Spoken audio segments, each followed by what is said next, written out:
नयाँ वर्ष 2082 सालको आरम्भ भएको छ राजा चन्द्रमा, राजा सूर्य, मन्त्री चन्द्रमा भएर।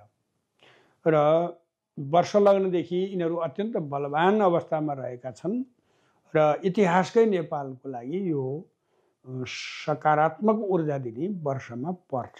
त्यति बेला जोसँग कुरा गरियो त्यो कुराहरू बताइयो र देश हितको काम गर्न चाहनेको लागि यो अवसर नै थियो र छ, रहिरहनेछ 2082।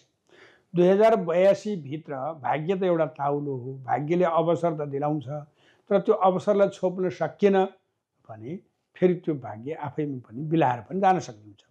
त्यसले गर्दाखेरि 2082 जतिको उपयुक्त देशको हितकर वर्ष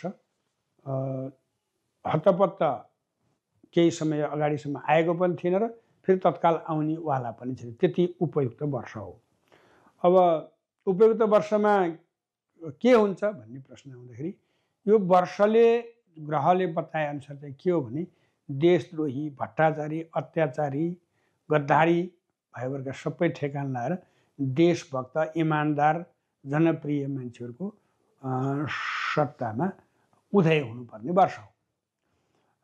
र यस वर्षको राजा सूर्य छन्, मन्त्री चन्द्रमा छन् र भाग्येश र कर्मेशको देशको भाग्येश र कर्मेशबाट राज्य सञ्चालन हुँदाखेरि देशको भाग्योदय पनि हुनुपर्ने हुन्छ र देशको कर्म पनि बलियो हुनुपर्ने हुन्छ।